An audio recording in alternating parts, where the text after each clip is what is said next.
Mateus 3, versículo 13 a 17, acompanha a leitura comigo, diz o texto: Por esse tempo dirigiu-se Jesus da Galiléia para o Jordão, a fim de que João o batizasse. Ele, porém, o dissuadia, dizendo: Eu é que preciso ser batizado por ti, e tu vens a mim? Mas Jesus lhe respondeu: Deixa por enquanto, porque assim nos convém cumprir toda a justiça. Então ele o admitiu. Batizado Jesus, saiu logo da água, e eis que se lhe abriram os céus, e viu o Espírito de Deus descendo como pomba, vindo sobre ele. E eis uma voz dos céus que dizia, vamos ler esse trecho juntos: Este é o meu Filho amado, em quem me comprazo. Mais uma vez: Este é o meu Filho amado, em quem me comprazo. Feche seus olhos. Pai, obrigado, Senhor, porque a Tua palavra está aberta. Reconhecemos que nós estamos diante dela, e ela há de transformar o nosso coração. Por isso, causa essa transformação interior em cada pessoa aqui. E que o Teu nome seja glorificado. Essa é a nossa oração em nome de Jesus. Amém, amém, amém. Hoje eu quero falar sobre esse amor de Deus para conosco. Sabe que nós temos que reconhecer o quanto amados nós somos pelo Senhor. Eu não sei se você tem esse entendimento.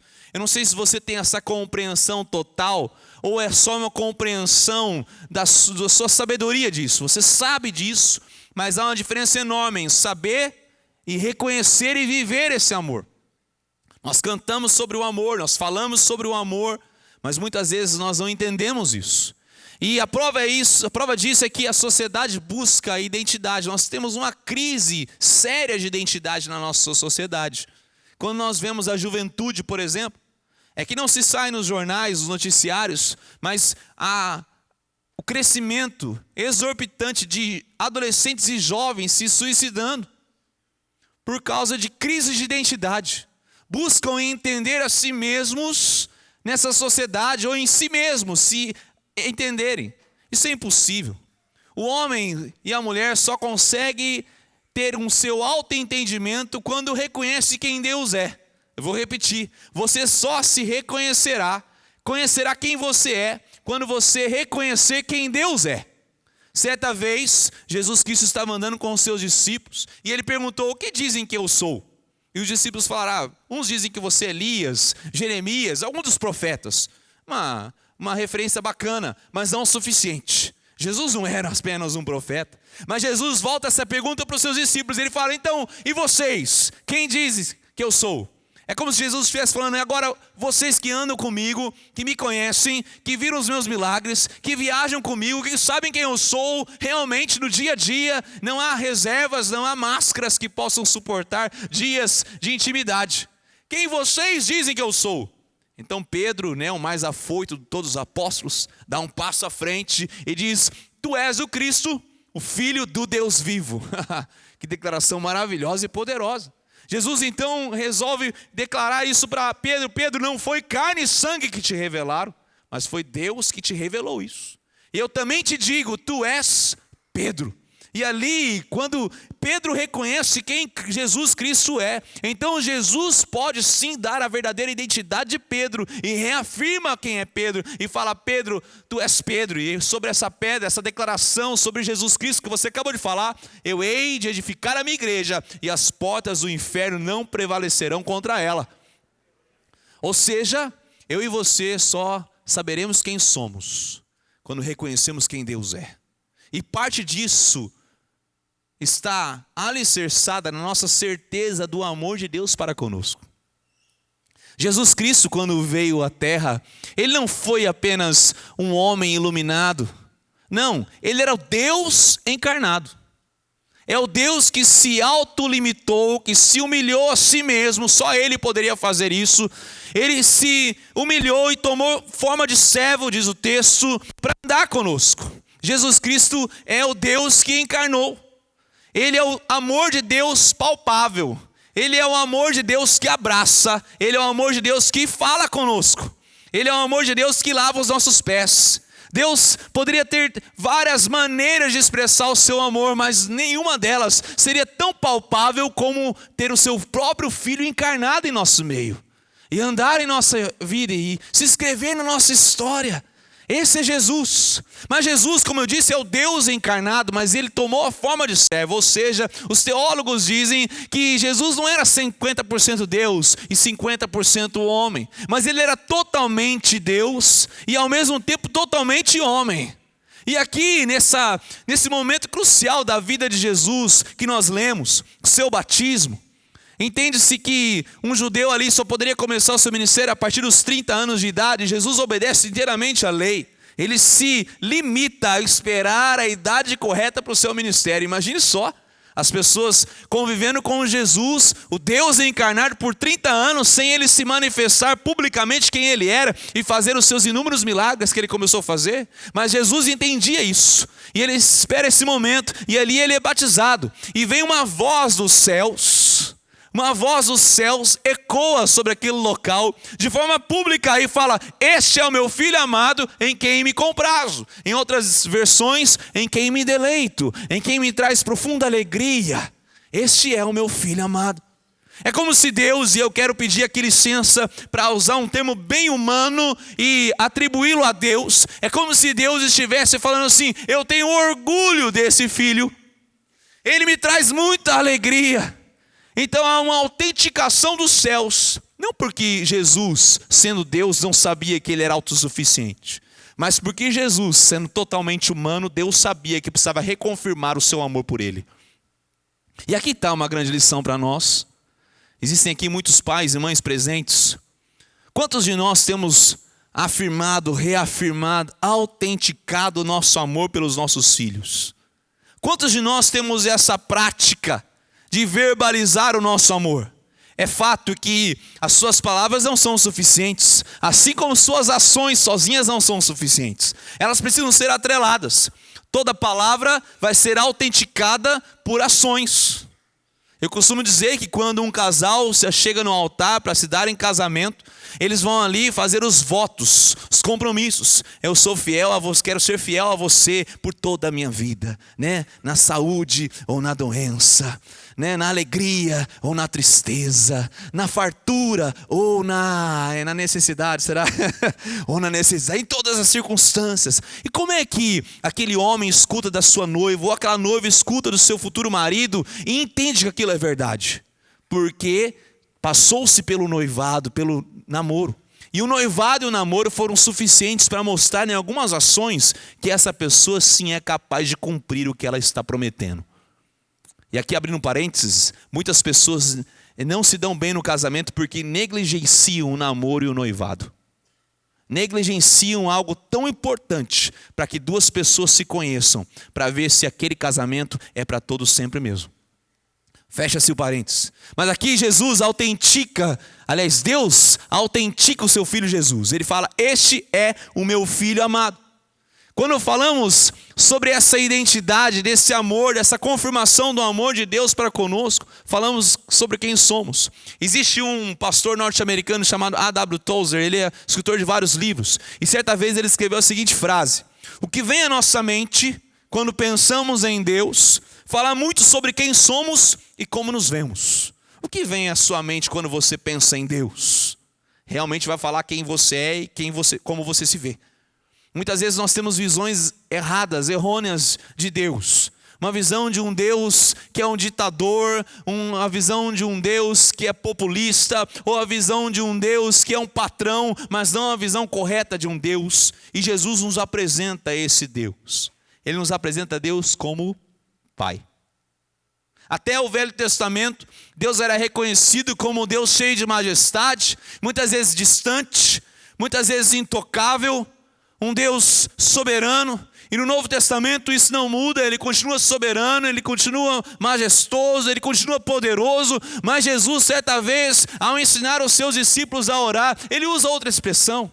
Jesus, ele tinha uma intimidade com Deus que nenhum outro homem na terra tinha exercido até então. E os seus discípulos que acompanhavam Jesus, você já deve ter visto isso, você já acompanhou pessoas que tinham intimidade tão grande com Deus que você fala: nossa, gostaria de ficar o dia inteiro com essa pessoa. Se nós podemos experimentar isso com outros, imagina esses discípulos com Jesus. Era algo nunca visto antes. Aqueles discípulos falaram assim: Jesus, você ora diferente. A sua oração, parece que Deus está aqui do teu lado. Como é que você faz isso? Porque a nossa oração parece que Deus está a quilômetros de distância. Então Jesus fala assim, ó, quando vocês orarem, orem assim: Pai Nosso. E ali diante, Jesus apresenta um relacionamento com Deus totalmente inovador, totalmente diferenciado. Ele apresenta Deus como Pai. Isso parece hoje corriqueiro. Nós falamos isso, Pai, Deus Pai, Pai Celeste, nas nossas orações. Mas para aqueles discípulos soou totalmente novo. Deus pode ser Pai? Deus pode cuidar de mim de uma intimidade tão próxima como de um pai? Por isso que quando eu olho para esse texto, quando essa voz dos céus, o Deus Pai, vem autenticar o seu Filho aqui na terra, eu vejo grandes lições para o nosso coração. Primeiro, que eu vejo a reafirmação da paternidade do Pai. Ele fala: este é o meu Filho. De forma pública, Deus se manifesta ali. Ele fala: este é o meu filho. Como eu disse agora há pouco, pedindo licença teológica, é como se Deus falasse: eu tenho orgulho desse meu filho. Este é o meu filho. Quantos de nós temos que entender isso? Aqui existem algumas palavras para filho no grego, diferente do português. Mas a palavra usada aqui, cuidadosamente usada, é a palavra ruios. Ruios não quer dizer apenas filho gerado do ventre de uma mulher, biologicamente, geneticamente falando. Ele está falando de um filho que não é só gerado, mas também tem características, a essência, o jeito de ser, o jeito de falar, particularidades do pai, ligadas ao pai. É um pouco do caráter dele. É como se Deus estivesse falando assim: ele é a extensão minha aqui na terra. Ele é minha extensão. E nós, como pais e mães aqui presentes, temos que entender que os nossos filhos, queira você ou não, são extensões de nós. O salmista fala que os nossos filhos são como flechas na aljava do guerreiro. Flechas servem para ser lançadas. Sabe, seus filhos podem estar na sua aljava hoje, mas um dia você vai ter que lançá-los ao mundo. E que você faça um bom trabalho para lançá-los corretamente, de acordo com a vontade de Deus. Mas eles serão extensão sua. Há tantas pessoas que você olha para os filhos e fala: cara de um, focinho de outro, não é assim? Igualzinho. Mas não só aparência, mas também o jeito de falar, o jeito de andar, o jeito de pensar. É extensão dos pais. Nós somos o trabalho dos nossos pais. Não tem jeito, das pessoas que passam antes de nós. Ele fala ali: este é o meu filho, este é a minha extensão, este é o meu querido filho. Será que eu e você temos verbalizado isso para os nossos filhos? É tão importante que verbalizemos o nosso amor aos nossos filhos, reafirmemos os seus corações com o nosso amor. Sabe que isso traz cura, traz saúde física e emocional. Sabe, há tantas pessoas que não têm saúde física e nem saúde emocional porque não têm afirmação do amor em seus lares. Porque seus pais e suas mães, seus pais como um todo, não conseguem entender quão poderosas são as palavras que saem das suas bocas, dos seus lábios, quando dizem: eu te amo, meu filho, eu te amo, minha filha. Eu não sei aqui a sua experiência de paternidade, mas quem sabe você está presente aqui e deve estar falando assim: pastor, eu nem conheci meus pais. Ou pior, eu os conheci, ele me abandonou, ele me deixou, ele me machucou, ele me magoou. Então, nessa noite é hora de você correr aos braços do Pai Celeste, aquele que nunca nos desampara, aquele que está sempre conosco, aquele que sempre nos ama, incondicionalmente falando. Ouça essa voz: este é o meu filho. E ali Deus é direto. Não só a reafirmação da sua paternidade, mas Deus ali reafirma o seu amor, porque Ele fala: este é o meu filho amado em quem me comprazo. E essa palavra amado diz estimado, querido, digno de amor. Eu quero amá-lo profundamente. Essa é uma expressão que revela profunda intimidade. E Deus Pai com Deus Filho sempre gozaram dessa profunda intimidade. Eles estavam sempre muito próximos. Um relacionamento que não era ordinário, comum. Era um relacionamento de forma extraordinária. Relacionamento de amor. Independentemente do que você tenha feito. Aqui Jesus não tinha começado seu ministério. Jesus não tinha ressuscitado nenhum morto. Lázaro não tinha sido ressuscitado. Jesus não tinha curado nenhum cego, Jesus não tinha feito nenhum coxo andar, Jesus não tinha multiplicado os pães, Jesus não tinha feito nada que aos olhos daquelas pessoas pudessem fazer com que uma voz dos céus viesse falar e elogiá-lo dessa forma. Mas por que que Deus expressa esse amor ao seu filho? Não pelo que ele poderia fazer, mas por quem ele era. Sabe que muitas vezes nós não amamos os nossos filhos e filhas. Muitas vezes nós amamos projeções que fazemos deles. Já pensou nisso? Muitas vezes na escola você tem o seu filho e imagina que o seu filho vai sempre tirar nota 10. Sempre 100 nas provas. E ele vem lá com 6, com 7, com 5. Fica de recuperação. Fala, onde estava esse menino? Ou então você, paizão aí, pensa que o seu filho vai ser o novo Neymar, né? Não na característica de vida, mas no futebol pelo menos. E ele é um perna de pau desgramado, não joga nada a bola. E você fica todo desanimado. E muitas vezes nós amamos não os nossos filhos que temos dentro de casa, mas projeções deles. Eu estou usando termos muito simples, mas você sabe do que eu estou falando. Nós queremos que eles sejam isso. E queremos amar as nossas projeções e não os filhos que realmente Deus nos deu. Qual o filho e filha que Deus te deu? Ame-o, ame-a, assim como ele é. Deus ali reafirma o seu amor a Deus, a Jesus Cristo, pelo que ele era, não pelo que ele poderia fazer. Por mais que Jesus era perfeito e faria coisas extraordinárias, Deus autentica o seu amor dos céus para com o coração de Jesus Cristo. E diz, este é o meu filho amado, em quem me comprazo, em quem me deleito, em quem traz muita alegria ao meu coração, em quem eu posso ter alegria, descansar o meu coração. Este é o meu filho amado. Eu e você temos que entender isso. Muitas vezes nós temos que proteger os nossos filhos. Conta-se a história que Thomas Edison foi um norte-americano, um grande inventor, inventou muitas coisas. Entre elas, a mais famosa, a lâmpada incandescente, que nos ajuda até os dias de hoje. Thomas Edison, quando pequeno, ele trouxe um bilhete da escola, e esse bilhete estava lacrado, e era para entregar para sua mãe. Ele chega em sua casa com aquele bilhete e entrega, mãe, da escola, mandou entregar para você. A mãe abre aquele bilhete e começa a ler aquelas palavras, e começa a lacrimejar os olhos, e ela começa a ler o bilhete para o seu filho. Ela lê e diz, seu filho é um gênio. Essa escola é muito pequena para ele e não tem professores para o seu nível. Por favor, ensine-o você mesma. Então ela fecha aquele bilhete, guarda aquele bilhete e fala, Thomas, de agora em diante você não vai voltar para a escola e nós vamos estudar aqui mesmo, em casa. Passam-se os anos. Thomas Edison cresce, ele se torna esse grande inventor, conhecido mundialmente falando. Já sua mãe já era morta, e ele, ao vasculhar as suas gavetas, ele encontra o famoso bilhete da escola. E ele é surpreendido quando ele abre aquele bilhete e vê que aquele bilhete não dizia o que sua mãe dizia, pelo contrário, o bilhete dizia, seu filho é confuso e tem problemas mentais. Não vamos deixá-lo mais vir à escola. Tome conta dele você mesmo. Ela conseguiu reinterpretar aquele bilhete para o coração de Thomas Edison. Ela conseguiu proteger o coração do seu filho, protegê-lo para um grande desafio que ele teria que enfrentar. Sabe que muitas vezes nós temos que fazer reinterpretações do que o mundo nos fala, e do que o mundo fala aos nossos filhos, e que o mundo fala para nós mesmos que somos filhos. Nós temos que trazer essa reinterpretação bíblica para o nosso coração e para a condição que Deus tem nos dado para viver. Assim como essa mãe fez.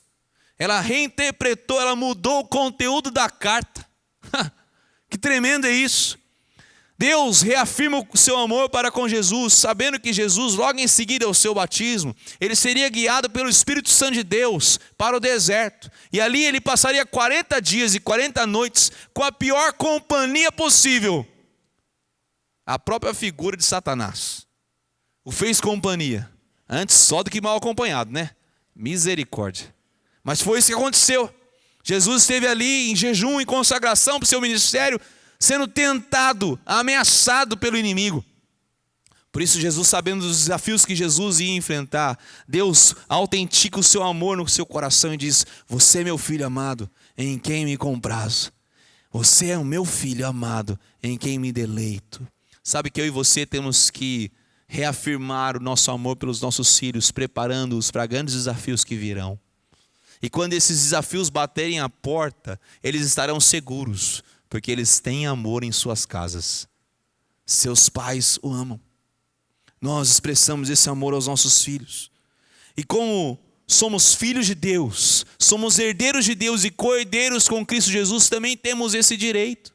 Temos todo o direito garantido. Não deixamos de ser filhos, aqueles que confessam Jesus como Senhor e Salvador de suas vidas. Lembra da parábola do filho pródigo? Quando aquele homem, aquele pai tinha 2 filhos e o filho mais novo pediu a sua parte da herança e saiu com tudo e gastou. Ele não gastou investindo, ele não gastou com novas empresas, startups, com aprendizado, não. Ele gastou com festas, bebedices, até com prostitutas, gastou tudo que ele tinha, consumiu todo o seu dinheiro a ponto de passar fome. Mas diz o texto que ele voltou e ao voltar aquele homem, aquele pai, aquele ancião, e ancião não corre, ancião não tem essa expectativa, ancião é respeitado, as pessoas que vêm até ele, diz o texto que ele quebrou todos os paradigmas da cultura e sai ao encontro daquele menino e o abraça e o impede de fazer qualquer discurso. Ele o abraça e fala: você nunca deixou de ser filho, o seu lugar nunca foi ocupado, você continua sendo meu filho, apesar de tudo que você me fez, apesar de toda a tristeza que você trouxe ao meu coração, você continua sendo meu filho. Essa é a autenticação que eu e você temos que trazer ao coração dos nossos filhos e filhas, desse amor, reafirmando a nossa paternidade. Você me traz orgulho, você é meu filho, você é minha filha, você é amado pelo meu coração, e eu quero expressar meu amor por você. A palavra do Senhor, 1 João capítulo 4, versículo 10 diz: assim nisto consiste o amor para conosco, pelo fato de ter Cristo, assim nisso consiste o amor, não em que nós tenhamos amados a Deus, mas em que Ele nos amou e enviou o seu Filho como propiciação pelos nossos pecados. Se Deus reafirma o seu amor por Jesus, esse amor incondicional, esse relacionamento extraordinário, que nunca tinha sido visto antes na história, Ele foi capaz de enviar o seu Filho para morrer na cruz por mim e por você, simplesmente porque quer nos amar, simplesmente porque quer nos chamar de filhos e filhas. Que amor é esse? Que amor constrangedor é esse?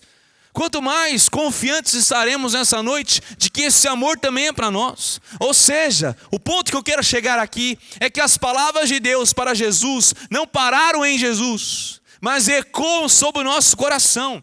A minha oração nessa noite é para que o seu coração, a sua mente, a sua vida, você possa ouvir não só nos seus ouvidos, mas também em seu coração essa palavra: você é meu filho, você é minha filha amado e amada, em quem me comprazo. Você me traz deleite, não pela sua performance, não pelas coisas que você pode fazer e nem pelas coisas que você fez de mal, mas você é meu filho e minha filha, eu te amo com amor incondicional. Eu fui capaz de enviar meu filho unigênito, o perfeito, o que nunca me decepcionou, o que nunca fez nada errado aos meus olhos, para morrer na cruz por você que é pecador, por você que falhou, por você que muitas vezes esquece de mim, por você que muitas vezes vira as costas para mim, mas eu nunca vou te abandonar, eu sempre estarei do teu lado.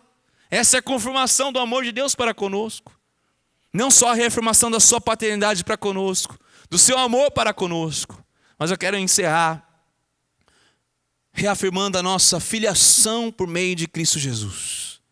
E como nós tratamos Deus.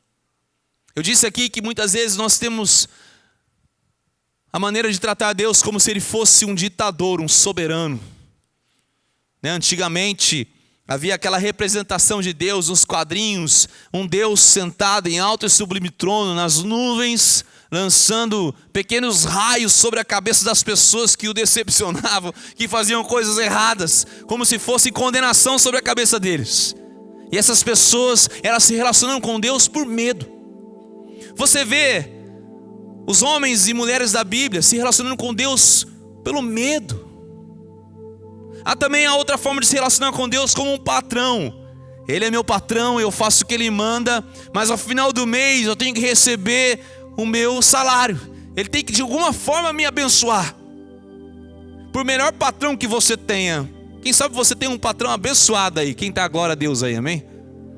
Que você pede um aumento, ele te dá, oh aleluia. Te dá mais uns dias de folga, ele te dá. Ele é fera. Paga um churrasco para você. Oh patrão abençoado.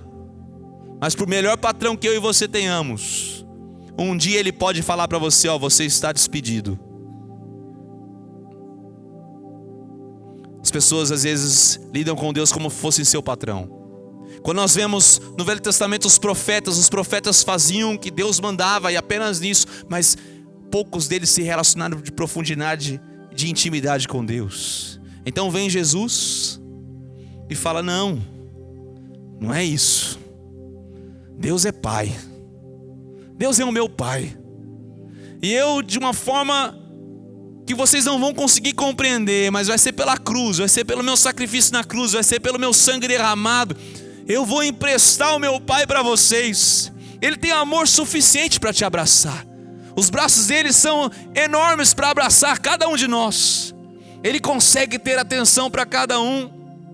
Ele não é um pai desatencioso, ele não é um pai que nunca tem tempo. Ele é o pai que vai estar lá no dia do jogo de futebol e quando você fizer um gol, ele vai estar lá na grade comemorando com você.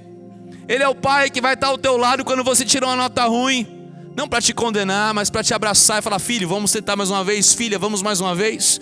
Ele é o pai que está sempre presente nos momentos de vitória para se alegrar conosco e nos momentos de derrota. Ele é o pai que enxuga as nossas lágrimas. Tem um pastor que chama Tim Keller e ele fala que a única pessoa que pode acordar o rei, que pode acordar um rei às 3 horas da manhã para pedir um simples copo de água, a única pessoa que pode acordar um rei às 3 horas da manhã para pedir um simples copo de água é o seu filho e sua filha. Mas ninguém tem a autoridade para fazer isso. É a autoridade que nós temos, o privilégio que nós temos às 3 da manhã. É esse nível de acesso que eu e você temos. É esse nível de intimidade que Deus convida eu e você temos com Ele. E eu começo a imaginar como Deus nos ama. Quão profundo é esse amor, meu querido e minha querida. Quão profundo é esse amor. Por isso que nessa noite, ouça também a voz de Deus, que ecoa dos céus, e é muito simbólico isso, que não foi em resultado ao que aconteceu na terra que aquela voz veio, mas a voz vem primeiro reafirmando, autenticando em nosso coração que somos filhos e filhas de Deus. Então o que vem da terra para os céus é a nossa adoração. Quando nos curvamos diante do Pai, reconhecemos que Ele é soberano sobre todas as nossas decisões. Para concluir nessa noite, eu quero só dizer que o nosso Pai nunca nos abandona. Salmo 27, versículo 10 diz que ainda que meu pai e minha mãe me abandonassem, meu Deus nunca me desampararia. Que você receba essa palavra em nome de Jesus. Nosso Pai sempre há de nos proteger e nunca vai nos magoar. Quem sabe você foi magoado pela história. Quem sabe você não foi protegido adequadamente pelo seu pai ou pela sua mãe. Nosso Pai Celeste, Ele sempre nos protege. Isaías 43, versículo 2 fala: quando passares pelas águas eu serei contigo, quando pelos rios eles não te submergirão, quando passares pelo fogo não te queimarás, nem chama arderá em ti, porque eu estou do teu lado. Nosso Pai sabe exatamente o que precisamos. O salmista diz que ainda a palavra não me chegou à boca e tu conheces toda. Ele já conhece as suas necessidades. Nosso Pai se compraz ou se deleita em nós. Ele se deleita em nós. Então eu quero que você descanse na certeza de que Ele se deleita em você, não pelo fato de você apresentar algo que o mova a isso, não porque você apresenta uma razão para que Ele se mova a se deleitar em ti. Não, Ele se deleita em vocês em nós porque Ele escolheu isso. Ele é livre para escolher. E Ele escolheu nos amar. Um amor incondicional. Um amor nunca antes visto. Jamais experimentado em qualquer outra relação humana. Nós não vamos encontrar tamanho amor é esse. Que amor é esse? Que amor é esse? Que grande amor é esse?